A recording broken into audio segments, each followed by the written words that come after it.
Bonjour à tous. Oui, effectivement, la communication d'aujourd'hui s'inscrit dans une partie de ma thèse qui est consacrée au rôle des réseaux de villes dans la recomposition des niveaux au sein de l'espace transnational baltique. Elle s'appuie sur l'exemple des projets Interreg, et notamment des projets Interreg transnationaux, des projets Interreg B. Quelques éléments de contexte pour commencer. Évidemment, elle questionne, comme toutes les communications d'aujourd'hui, la cohésion territoriale, dont on a vu qu'elle sous-entendait énormément de réalités très différentes entre un développement harmonieux. Qu'entend-on par harmonieux? Est-ce qu'on peut glisser vers un développement équilibré ou est-ce que harmonieux suppose éventuellement d'autres réalités? Un développement durable, l'idée d'un développement durable, et puis également la notion de compétitivité qu'on retrouve dans les 3C, par exemple du livre vert sur la cohésion territoriale. Donc des réalités qui sont très différentes et qui peuvent être contradictoires. Également la dimension urbaine dont nous avons parlé, dimension urbaine dont on a dit dans l'exposé précédent d'ailleurs qu'elle pouvait sous-entendre à la fois la ville comme champ d'action, mais également la ville comme acteur. Donc est-ce qu'on sous-entend ici par la dimension urbaine qu'on va agir dans les zones urbaines ou est-ce qu'on va également prendre en compte l'acteur urbain? Et qu'est-ce que l'acteur urbain évidemment? Et là je vais m'intéresser plus particulièrement à l'acteur municipal. Donc cette dimension urbaine qui est sous-jacente sur la période 2007-2013 et bien sûr qui est davantage centrale sur la période 2014-2020. La charte de Leipzig a été un moment, on va dire, emblématique et médiatique de cette dimension urbaine. Et puis quelques mesures qui sont avancées pour la période 2014-2020, par exemple le 5% des ressources du FEDER au développement durable en milieu urbain, qu'on a déjà mentionné. Ce qui est intéressant, c'est justement comment cette dimension urbaine est croisée avec la question de la cohésion territoriale autour de l'émergence de territoires fonctionnels. Ces territoires fonctionnels, ils sont intéressants parce que dans la plupart des rapports récents, notamment des rapports sur la cohésion, on trouve l'émergence du terme géographie qui était déjà présent dans les premiers rapports de cohésion, mais dont sans doute la définition a évolué. Dans les tout premiers rapports de cohésion, on trouvait la mention géographie comme une sorte de synonyme de la localisation, on va dire le site et la situation d'espaces qui connaissaient des difficultés de développement et dont la localisation pouvait nous éclairer. Soit parce qu'ils étaient situés en périphérie par rapport à un modèle centre-périphérie, soit parce que c'était des espaces particuliers, des espaces montagnards ou des espaces qui devaient faire l'objet d'une attention très particulière. Cette conception a évolué vers la notion justement de territoire fonctionnel. C'est-à-dire la géographie, c'est finalement ce qui collerait au terrain, ce qui serait des territoires fonctionnels par opposition, par exemple, au découpage administratif. Donc on trouve cette question de la géographie qui collerait au terrain par rapport à des découpages administratifs qui seraient finalement des carcans. Ces territoires fonctionnels se pensent à plusieurs niveaux, finalement dans un jeu scalaire qui va des régions métropolitaines et transfrontalières, si on veut regarder vers le bas, aux macro-régions vers le haut. Ce qui est ici intéressant, c'est qu'il y a une véritable articulation entre ces deux échelons, ou échelles. Alors dans ma thèse, je fais une distinction entre échelle et niveau. Je ne vais pas avoir le temps ici de la reprendre, mais si vous avez des questions, je pourrais la reprendre plus tard. Cette association, c'est simplement le fait que les macro-régions devraient susciter la formation de régions métropolitaines. Donc par le découpage par macro-région, on pourrait faciliter l'apparition de régions métropolitaines. Évidemment, cette hypothèse m'intéresse particulièrement dans l'étude de l'espace baltique parce que l'espace baltique est souvent mis en avant comme un espace de forte tradition de coopération entre les municipalités. On peut citer ici les réseaux, par exemple, hanséatiques. Et aussi parce que l'espace baltique a été un espace d'expérimentation, souvent même cité comme un modèle de la gouvernance transnationale. L'espace baltique, c'est la première macro-région promulguée par la Commission européenne dès 2009. D'où deux questions. Quelle définition de la cohésion territoriale une étude de l'espace baltique par l'intermédiaire des projets Interreg 4B propose ou révèle, puisqu'il ne s'agit pas ici de dire que l'espace baltique répond ou non à la cohésion territoriale, mais on a vu que la cohésion territoriale avait un sens véritablement pluriel, mais de dire vers quel pôle l'espace baltique, par cette étude géographique et cartographique des projets Interreg, peut tendre. Et puis, ces projets transnationaux Interreg peuvent-ils être un outil moteur de la cohésion territoriale, selon que l'on regarde l'un ou l'autre des pôles? Je vais passer assez vite sur la méthodologie, juste pour vous dire que ici, je vais sélectionner une partie des bases de données qui constituent ma thèse. Dans ma thèse, j'utilise à la fois des réseaux institutionnels, mais également des projets européens Interreg 4B, et c'est cette partie-là que je vais cibler aujourd'hui. Donc 47 projets européens Interreg 4B qui comprennent des municipalités et qui répondent à ce que j'appelle un critère de transnationalité. Alors, on va commencer par une petite étude justement temporelle. Vous allez voir une sorte de 3 cartes qui se suivent un petit peu comme un film, où vous allez reconstituer les 3 périodes, donc Interreg 2C, qui correspond en fait à la période, donc pour Interreg 2 au volet transnational, ensuite Interreg 3B, puis Interreg 4B. Pour Interreg 2C, on voit nettement ici que le centre de gravité se situe plutôt en Allemagne, avec une forte concentration sur l'Allemagne du Nord, autour de Rostock, Hambourg, Berlin. Évidemment, l'émergence de quelques municipalités associées par le financement phare État 6, ici, en Pologne, dans les Pays-Baltes ou en Russie.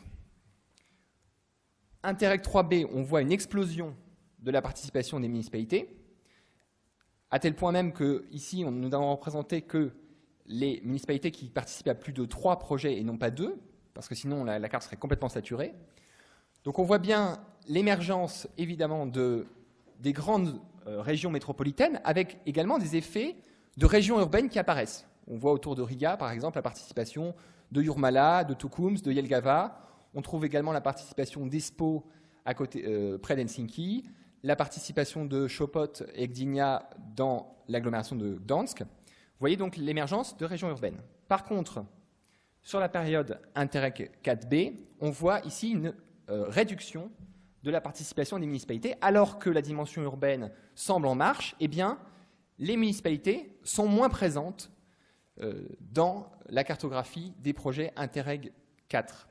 Le centre de gravité s'est décalé à nouveau vers l'est. On retrouve cette idée lorsqu'on regarde de plus près le pourcentage de participation par type d'acteurs au projet Interreg 2C, Interreg 3B et Interreg 4B.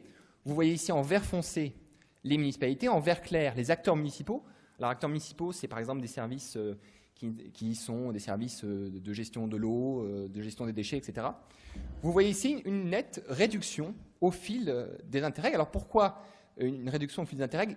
Interreg 3B possédait un plus grand nombre de projets que les autres périodes, ce qui explique la différence ici entre les graphiques et la carte qui paraissait très symptomatique d'une explosion de la participation des municipalités. En réalité, vous voyez une réduction de la participation des municipalités relative, alors que sur Interreg 4B, on voit une nette émergence de la participation, notamment des universités, des instituts de recherche, mais également une forte présence des États. Maintenant, deuxième temps de l'analyse, si l'on regarde la macro-région, puisque la macro-région baltique, en réalité, elle consiste aussi à mieux cibler un certain nombre de fonds autour d'objectifs, et une partie de ces fonds, ce sont des projets Interreg 4B. Donc, en réalité, on prend la même base de données, simplement on cible les projets qui répondent au plan d'action de la macro-région pour la partie Interreg 4B. Ici, vous voyez le système de gouvernance de cette macro-région tel qu'elle se situe dans le plan d'action actualisé, puisque ce système de gouvernance a légèrement évolué. Vous voyez que vous avez à la fois donc, un chapeau qui est constitué par ces objectifs, 3 objectifs, qui sont divisés ici à gauche en priorités, 17 priorités et 5 actions horizontales, puis des projets phares qui sont censés permettre l'application de ces actions et de ces priorités. Enfin, des sous-projets, puisqu'un projet phare peut être un projet en lui-même ou peut être appliqué par des sous-projets. Vous voyez qu'au niveau à la fois des points de contact et des coordinateurs, ce sont souvent des acteurs étatiques qui agissent ici, les acteurs infra-étatiques étant plutôt positionnés au niveau des projets phares. Les programmes la macro-région baltique n'a pas de financement propre, hein, c'est pas de nouveau budget, a priori, donc au départ. Donc évidemment, le financement se fait par d'autres programmes, notamment le programme Interreg. Alors, si on regarde par type d'acteur, alors là, ce n'est pas un graphique que j'ai fait, hein, je l'ai repris du projet Involve, c'est pour ça que vous voyez apparaître quelques petits noms bizarres, comme National, par exemple. On voit ici le pourcentage par type d'acteur, et on voit clairement, notamment sur les flagship projects, donc les projets phares, que les acteurs locaux sont assez bas en comparaison avec les acteurs académiques ou les acteurs nationaux. L'acteur régional est assez élevé, ce qui s'explique aussi par le fait qu'il constitue souvent un relais pour les acteurs municipaux. Ces acteurs municipaux nous disent souvent qu'effectivement, ils peuvent s'adresser facilement à des acteurs régionaux, mais parfois peu à des acteurs nationaux. Si on représente maintenant ces projets phares, alors là, vous voyez, les cercles concentriques représentent le nombre de projets par municipalité. Les couleurs représentent le pourcentage de projets phares parmi ces projets qui implémentent la stratégie. Je vous l'ai dit tout à l'heure qu'il y avait des projets phares et des sous-projets qui contribuaient à un projet phare. Donc, vous avez les cercles proportionnels, ce sont l'ensemble des projets qui contribuent ou que ce soit des projets phares en eux-mêmes. Ça crée une sorte de hiérarchie, si vous voulez, c'est un peu complexe, mais une hiérarchie entre les projets. Vous voyez apparaître clairement un corridor entre Brême-Hambourg et Helsinki. Ce corridor que Joeniemi, donc, qui est un des spécialistes de la Baltique, nomme la banane bleue baltique, qui est un corridor de croissance important pour l'espace baltique, puisque les États qu'il traverse représentent à peu près 72% du PIB. Ce corridor est donc privilégié dans les projets phares. Avec parfois quelque chose d'étonnant, si l'on regarde les liens entre les municipalités, si l'on regarde le nombre de projets qui lient les municipalités. Parfois, le nombre de projets qui lient les municipalités crée en fait plus de liens au sein d'un même pays ou au sein de cette banane bleue baltique qu'avec des pays baltes, par exemple. Ici, sur les projets de transport qui sont inclus dans le corridor vert de transport, dans la macro-région, on voit ces 4 projets qui, finalement, contiennent jusqu'à 90% d'acteurs appartenant à la Suède, Danemark et Allemagne au sein du même projet, donc très loin de l'image que l'on se ferait des projets Interreg associant à la fois acteurs baltes et acteurs scandinaves. Là, on a finalement un pool scandinave et puis un acteur ou deux baltes dans le projet pour permettre tout simplement l'acceptation du projet. Je vais passer juste, parce que le temps passe, je voulais développer un peu le même exemple sur cette question de la participation des acteurs aux réunions de parties prenantes. Vous savez que la stratégie est émaillée de réunions de parties prenantes, donc notamment les municipalités, qui se réunissent pour faire émerger de nouvelles pistes ou pour parler de leurs projets. Alors, cette cartographie, c'est tout simplement la taille moyenne des délégations qui sont envoyées dans ces réunions de parties prenantes. On en a une à Turku, justement, très récemment. Vous voyez réapparaître cette banane bleue baltique, qui fait écho notamment à ce scénario qui prolongerait l'isthme européen en Baltique. Cette carte, c'est la carte sur laquelle j'aimerais finir l'analyse et qui va nous permettre de développer justement la question de la dimension externe. Puisque cette dimension externe, vous l'avez évoquée, elle est tout à fait intéressante en Baltique. Cette carte, elle est un petit peu marginale dans l'exposé que je viens de faire, puisqu'elle ne se base pas sur les mêmes données. Elle se base sur les visites à l'étranger des employés de la municipalité de Riga. Visites à l'étranger au cours de l'année 2011 de ces employés.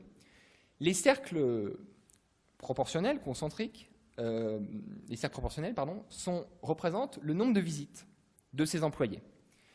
La couleur de ces cercles représente le pourcentage d'acteurs au sein de ces délégations qui appartiennent soit au conseil, soit à l'administration centrale. Le reste étant des acteurs qui appartiennent au département et qui sont donc plutôt intéressés par des échanges thématiques, par exemple autour de l'environnement ou du transport. Ce qui est intéressant sur cette carte, c'est à la fois de voir cet axe ouest-est qui va de Bruxelles à Moscou et qui met en avant 2 éléments. Premièrement, Riga, évidemment, cherche à se raccrocher à l'axe de croissance que nous avons étudié tout à l'heure, notamment en développant des coopérations actives avec le golfe de Finlande. Vous voyez ici le golfe de Finlande qui est très très représenté. On a un système d'ancrage ici, un ancrage symbolique à cet espace du golfe de Finlande, qui est l'aboutissement naturel de cette zone de croissance qui va de Hambourg à Helsinki, et qui correspond aussi à ce décalage que nous avons vu tout à l'heure, décalage de centre de gravité vers l'est.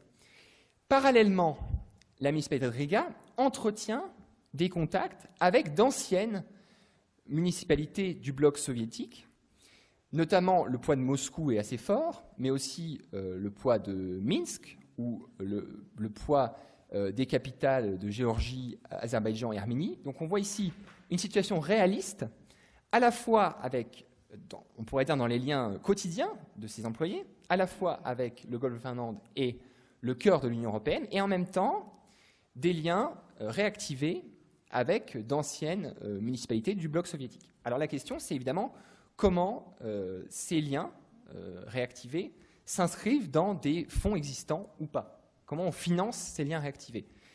Étant donné que, peut-être je peux vous montrer la carte, c'est une carte que j'avais gardée pour la discussion, mais étant donné que, par exemple, si on regarde les projets transfrontaliers Interreg, donc par exemple Interreg 4A ENPI, on voit qu'il n'y a pas véritablement de lien possible ici avec la Biélorussie, par exemple, puisque les fortes connexions se font entre des villes du même pays, là encore. Donc les plus fortes connexions, si on regarde le nombre de projets associant deux municipalités, se font au sein du même pays, donc ça ne permet pas forcément de développer des liens forts au voisinage. Donc on a ici plutôt des financements qui sont pour l'instant des financements nationaux ou des financements du Conseil nordique des ministres, par exemple, ou bien des financements nationaux qui peuvent être suédois, norvégiens, par exemple, qui aident effectivement à cette politique en direction de la Russie ou de la Biélorussie. Alors, je vais revenir sur ma conclusion pour terminer. Et puis, évidemment, c'est très rapide, mais si vous avez des questions, on pourra y revenir. Alors, finalement, la définition de la cohésion territoriale dans l'espace baltique, on pourrait dire, pour reprendre les 3 C de manière un peu ironique, c'est la constatation que l'espace baltique doit s'ouvrir à l'international, tout comme l'Europe, ce qui passe par des territoires à la masse critique suffisante, d'où la concentration, très bien reliés entre eux, d'où la connexion, sans que trop de grandes disparités viennent freiner la dynamique d'ensemble, d'où la coopération. C'est un peu provocateur, mais ce serait un peu l'idée. Avec l'émergence d'une banane bleue baltique, qui finalement n'est ici, pour le cas d'Interreg, est faiblement compensée par des développements dans d'autres espaces des territoires riverains baltiques. Il y a donc les municipalités qui construisent l'axe de croissance de l'espace baltique et les municipalités qui s'y raccrochent, notamment via 2 zones d'intégration majeures, le golfe de Finlande et puis la Baltique méridionale, entre Pologne, Lituanie et Suède, qui est aussi un point de contact possible entre cette zone sud et puis cette banane bleue baltique que nous avons mis en évidence tout à l'heure. Une Baltique méridionale et orientale qui est donc prise entre l'européanisation, là encore, je n'ai pas eu le temps de revenir sur le concept, mais si vous voulez, on pourra y revenir, avec des liens accentués autour de l'axe Hambourg-Helsinki et la construction de liens plus larges, qui sont des liens avec la Russie, avec la Biélorussie, voire des liens eurasiatiques. Dans le domaine du transport, ça s'appuie notamment sur des connexions qui se multiplient, autour notamment de trains-blocs qui relient aujourd'hui les ports lituaniens et lettons au Kazakhstan et puis plus loin vers l'Asie et les pôles de croissance asiatiques. Avec notamment la question des financements. Dans quel cadre on peut financer ces liens si on veut faire autre chose que du bilatéral, parce que souvent on peut financer ces projets, mais avec des projets qui sont souvent bilatéraux, si on veut faire du multilatéral, et si on veut étendre ces projets à la Russie, à la Biélorussie et à l'Ukraine. Je vous remercie.